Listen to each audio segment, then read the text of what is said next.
Konnichiwa, ni hao, namaste, marhaba. Hello everyone and welcome back to my channel.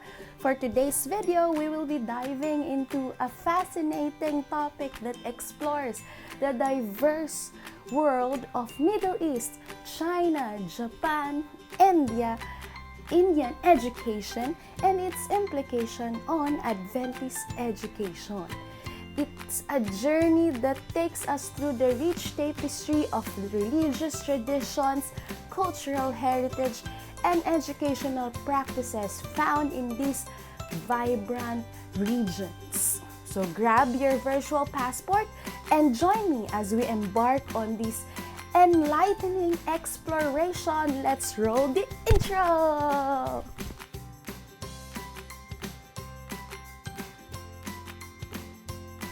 So for today's video, we're diving into a fascinating topic that explores the diverse world of Eastern, Middle Eastern, Indian, Japanese, Chinese education and its implication on Adventist education. We will be highlighting the important features of educational philosophy, religion, and education of these countries.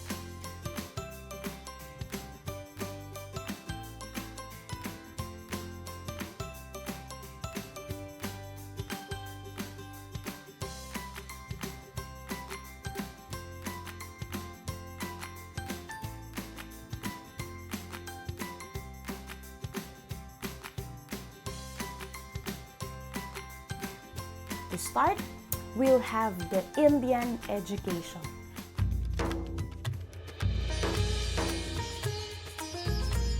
The education system in India includes the study of various religions such as Hinduism, Jainism, and modern Hinduism. Hinduism is one of the major religions in India. Students learn about fundamental beliefs, rituals, practices, and scriptures of Hinduism. Students are introduced to various aspects as the Vedas, Upanishads, Ramayana, Mahabharata, and Puranas. And concepts of Hinduism are Dharma, which teaches us duty and righteousness, Karma, which teaches us actions and consequences, and Moksha, which teaches their students liberation. And for the Jainism is taught as a separate subject alongside Hinduism. And students are taught Ahimsa, which is non-violence, Anekantavada, which is the relativity of truth, and Aparigraha, non-possessiveness. And the modern Hinduism refers to the contemporary practices and developments of Hinduism. Students study the influence of Brahmo Samaj, which sought to address social issues and promote the progressive interpretation of Hinduism. And there are aims and methods of this type of education, the Indian education. There are actually a lot of aims and methods, but I will be highlighting only two. The first one is the moral and ethical development. Religious education plays a role in nurturing moral and ethical values among students. The aim of Indian education is to instill virtues such as compassion, tolerance, respect for diversity, and a sense of responsibility. And for cultural preservation, Hinduism, modern Hinduism, Jainism are deeply intertwined with Indian culture and heritage. Education in these religions helps preserve and transmit cultural traditions, rituals, values to future generations. And when it comes to methods, classroom instruction. Teachers provide lectures, presentations, and discussions to impart knowledge about the subject matter, They may use textbooks, reference materials, multimedia resources, and interactive activities to engage students, such as what we are experiencing even in the Philippines. Rituals and practices. Rituals and practices for Indian education is important. Practical aspects of religious education may involve participating in religious rituals, ceremonies, and observances to experience and understand the religious practices firsthand. Now you may ask, what is the curriculum of Indian education? The curriculum of Indian education is the religious education is designed to cover various aspects of the religion, including its history, philosophy, scriptures, mythology, rituals, and cultural significance. And the role of the teacher? The role of the teacher is a guru-disciple relationship. It's a relationship between a guru or a teacher and a disciple, which is the student. Hinduism, the relationship between a guru, teacher, and a student, disciple is highly revered. The guru is seen as the spiritual guide and mentor who imparts not only intellectual knowledge but also spiritual wisdom. The teacher acts as a role model and provides guidance on the path of personal and spiritual growth. And what is its implication to Adventist education? Emphasis on Christian identity. Adventist education aims to foster a strong Christian identity and worldviews of students. While studying Hinduism, educators may highlight the distinct beliefs and values of Christianity, including the uniqueness of Jesus Christ as a central figure of salvation. They may present Hinduism within the context of Adventist teachings, helping students understand how their faith differs from Hindu beliefs. And moral and ethical comparisons. Hinduism and Christianity, including Adventism, have different ethical frameworks. We know that. But in Adventist education, may explore moral and ethical principles from the perspectives of Christianity, discussing how Adventist teachings align or differ from Hindu ethical teachings such as karma and ahimsa. This can prompt discussions on topics like social justice, environmental stewardship, and compassion. And that's all about Indian education. Let us now discuss the Chinese education.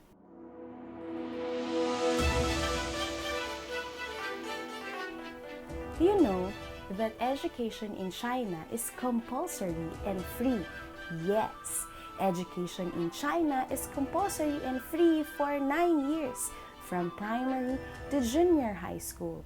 Students typically start primary school at around age 6 and complete junior high school by age 15.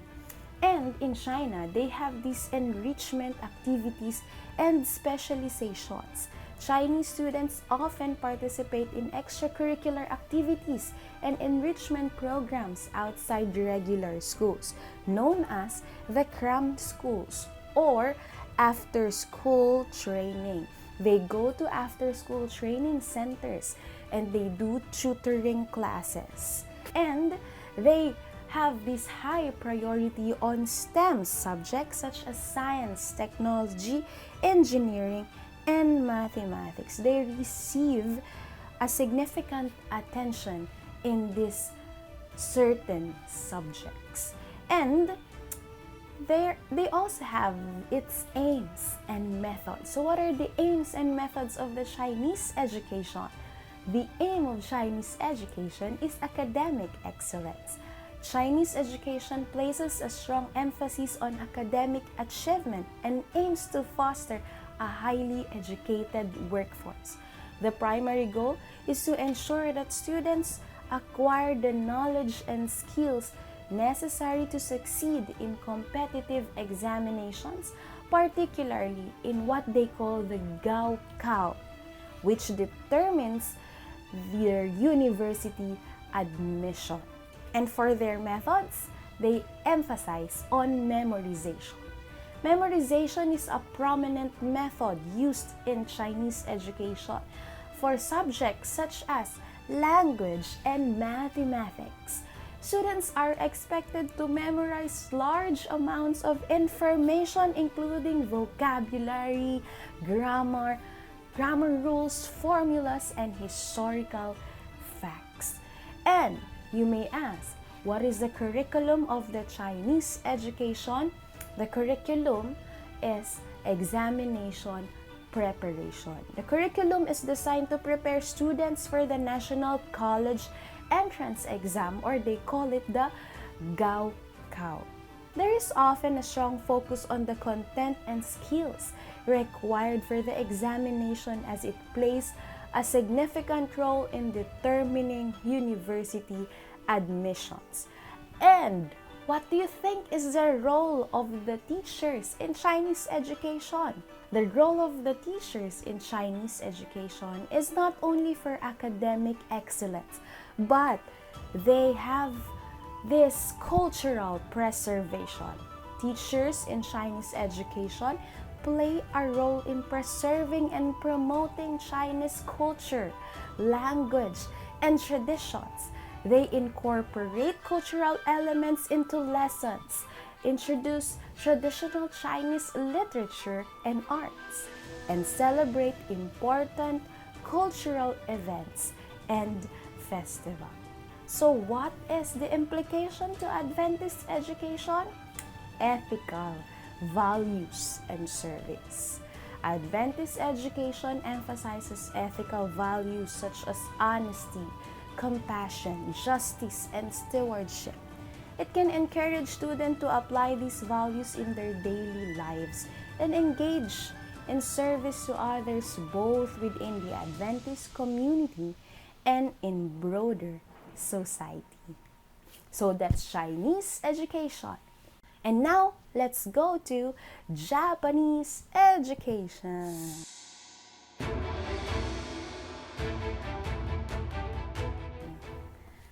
The Japanese education is known for its emphasis on discipline, academic achievement, and strong work ethic.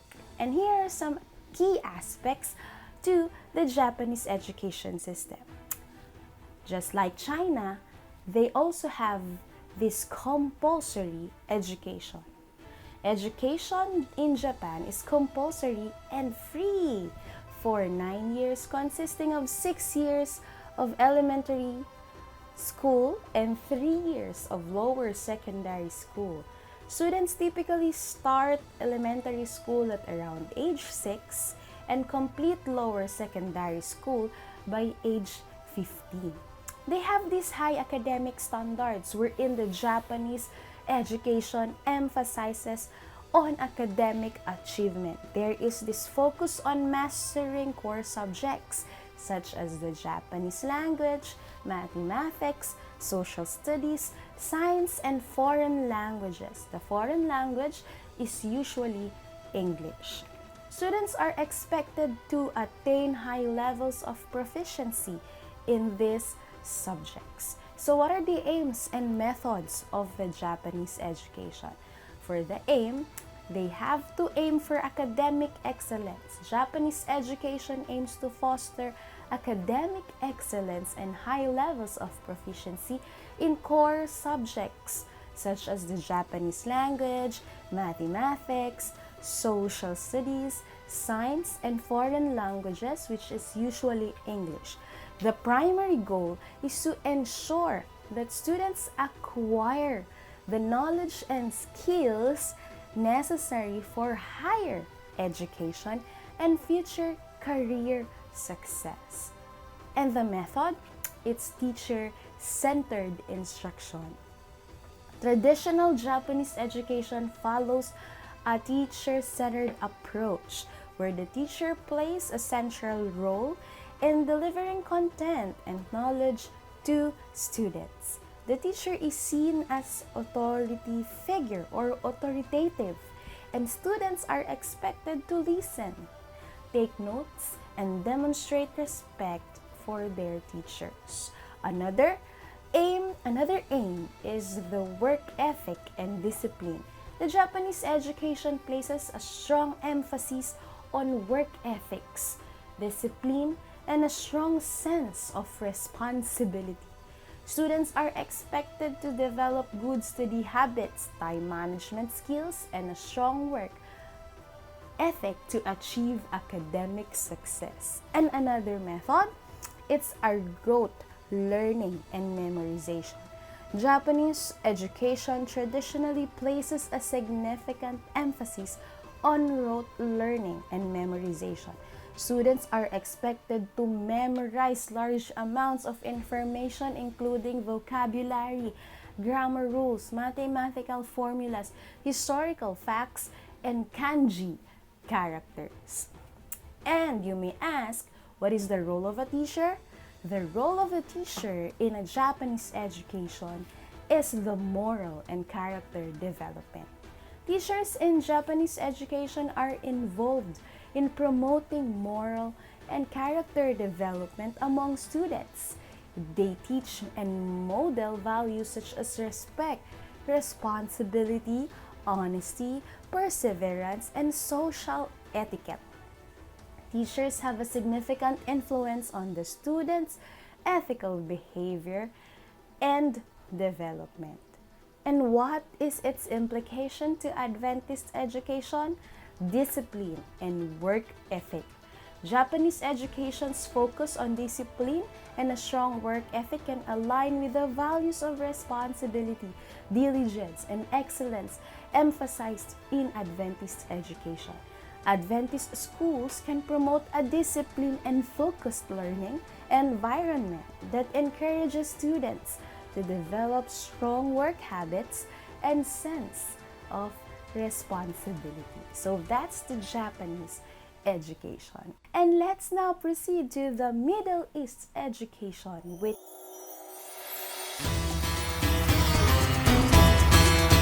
is the Judaism, Christianity, and Islam. Middle Eastern education, with its strong roots in Judaism, Christianity, and Islam, holds a treasure trove of insights and practices that shape the educational landscape in this cultural diverse region. From the ancient wisdom of the Torah, which is their Bible, and Quran to the moral teachings that guide their daily life. The educational system in these countries emphasize the importance of religious knowledge, moral development, and spiritual growth. And they have this gender segregation. In some Middle Eastern countries, there may be a practice of gender segregations in schools. This can vary depending on local culture, norms, and religious interpretations. Separate schools or separate sections within schools may be established for boys and girls. And the aims and methods, their method is exegesis and interpretation. Students are taught principles of exegesis and interpretation to understand the deeper meaning and context of religious texts. This includes studying commentaries, scholarly works, and historical sources to gain a comprehensive understanding of religious teachings. Their aim is religious knowledge and understanding. One of the primary aims is to impart knowledge and understanding of religious teachings, scriptures, beliefs, rituals, and values associated with Judaism, Christianity, or Islam. The education system seeks to ensure that students develop a strong foundation in their respective religious traditions. You may ask, what is the role of a teacher here in the Middle Eastern education? Teacher as a role model.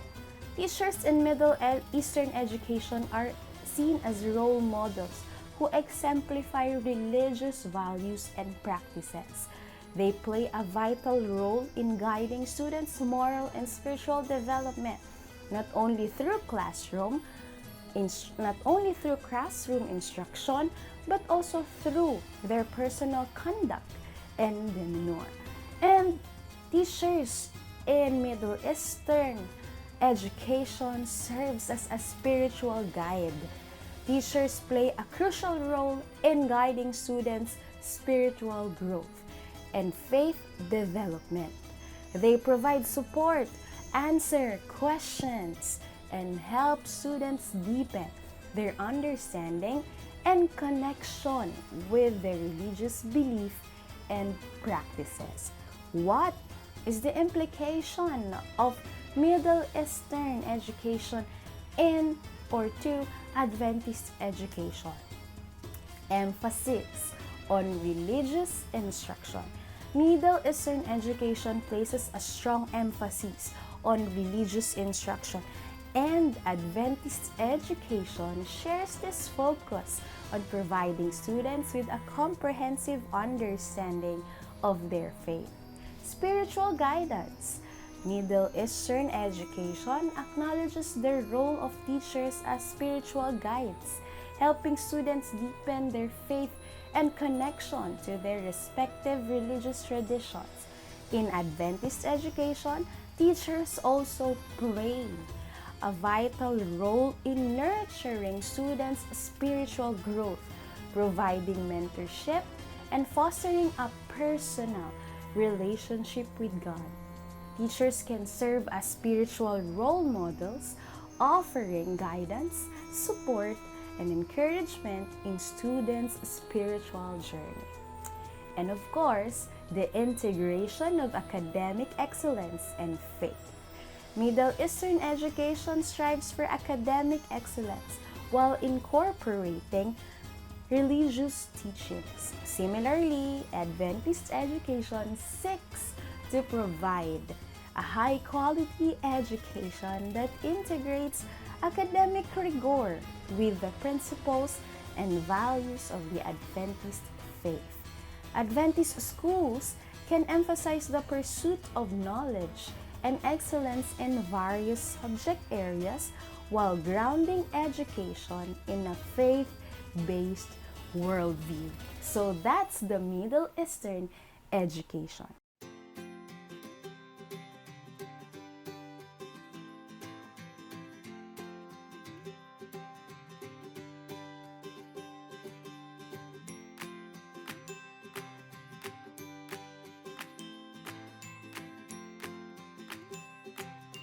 And that wraps our exploration of the fascinating topic of the Middle Eastern, Chinese, Japanese, and Indian education and its implication to Adventist education. I hope you found this journey as enlightening as I did. We've discovered the aims, methods, curriculum, and the role of teachers in these countries and explored how these insights can inspire and enrich Adventist educational institution. As we conclude, let's remember the significance of embracing diversity, learning from different educational systems, and staying true to the values and mission of Adventist education.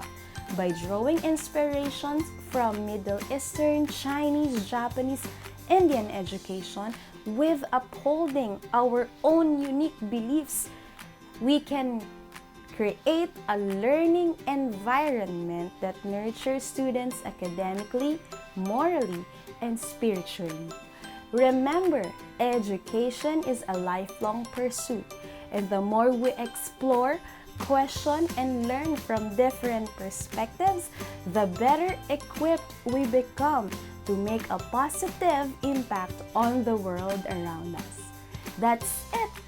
Don't forget to like, share, and leave your thoughts in the comment section below. And if you haven't already, make sure to subscribe to my channel for more thought-provoking content. Bye!